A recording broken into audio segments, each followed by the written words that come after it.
আজকে সমাজের দিকে আপনি তাকিয়ে দেখেন, আমাদের সমাজের দিকে তাকিয়ে দেখেন, দেখবেন আমরা আর আমাদের পাশাপাশি হিন্দু আর মুসলিমরা এদের মধ্যে কোনই ব্যবধান নাই। তৌহিদের এই চিরসেবক ভুলে গেছি আর সে তকবীর দুর্গা নামের কাছাকাছি ওই দরগায় গিয়ে লুটাই শির। বুঝতে পারেন, ওদের দুর্গার আমাদের দরগা, পার্থক্য আছে। দুর্গা দরগা, ওদের যেমন রামনারায়ণ, ওদের তেমন মানিক পীর। কোথায় আমাদের পার্থক্য? ওদের রাম, ওদের নারায়ণ, আমাদের তো মানিক পীর, পীরের তো ছড়াছড়ি। ওদের কলাই ও দইয়ের সাথে মিশে গেছে ওদের ক্ষীর, সবে বরাতের ক্ষীর, এইসব পিঠে। ওরা যেমন কলা দই বিভিন্ন পূজাতে করে, আমাদেরও কি বলে আপনার কলা, আর আমাদেরও আছে কি সবে বরাতের পরোটা। পার্থক্য কোথায় ভাইরা আমার?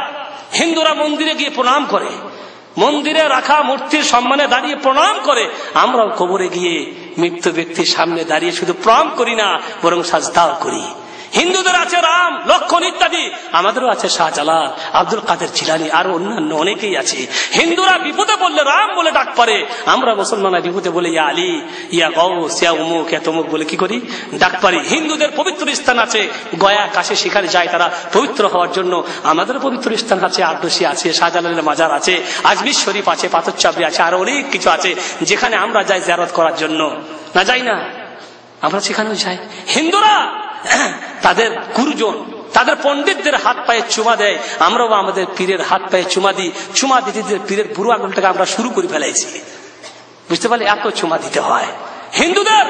এরা বড় বড় এই সমস্ত যাদের পবিত্র স্থানগুলি আছে, এই পবিত্র স্থানগুলিতে হিন্দুরা বাৎসরিক মেলা লাগায়, আমরাও কবরে মাজারে উরুস লাগাই। প্রত্যেক বছরে বিভিন্ন অলির কবরে মাজার উরুস হয় না, হয় না?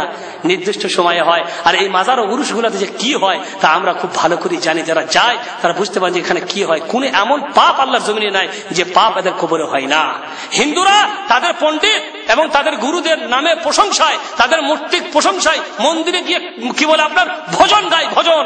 আমরাও ওই কবরের মাজার গিয়ে কওয়ালি গাই। পার্থক্য কোথায়? কোনো পার্থক্য নেই, সব মিশে গেছে, আমরা একসাথে মিশে গেছি।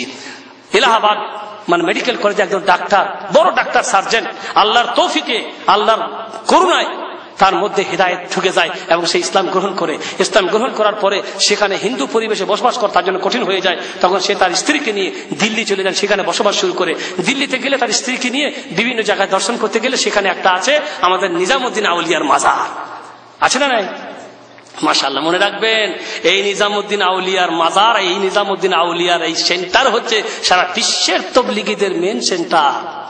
বুঝতে পারলেন? সারা বিশ্বের তবলিগীদের মেন মার্কাজ হচ্ছে কোথায়? নিজামুদ্দিন আউলিয়া। যেখানে আছে কবর, যেখানে আছে মাজার। ইনি ডাক্তার সাহেব বলছেন, আমার বিবিকে নিয়ে সেখানে মাজারে গেলাম, দেখলাম মাজারের কবরের সামনে দাঁড়িয়ে আছে অনেক মহিলারা হাতে ফুল নিয়ে, হাতে ফুল নিয়ে দাঁড়িয়ে আছে। আমার স্ত্রী নবাগত মুসলিম, তার অত তৌহিদের জ্ঞান নেই, তিনিও একটা ফুল কিনে কবরে ওই মহিলাদের কাতারে দাঁড়াই গেছে। আমি বলছি কি ব্যাপার, তুমি আবার ফুল কিনে দাঁড়াই গেলে কেন? তা বলছে এই সবাই দাঁড়িয়ে আছে, আমিও দিব ফুল। কই দিকে সরিয়ে এসো। কই তুমি জানো না এই মৃত্যু পূজা থেকে বাঁচার জন্য আসছি আমরা ইসলামের মধ্যে।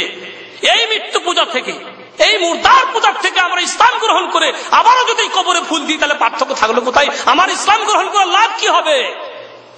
বাস্তব না অবাস্তব? বাস্তব। তো ভাইরা, আমার কথা হচ্ছে যে মানুষ এইভাবে চলে যাচ্ছে। হিন্দু আর মুসলিম আমরা এমন ভাবে মিশে গেছি যে কোন পার্থক্য আমাদের তাদের মধ্যে নেই।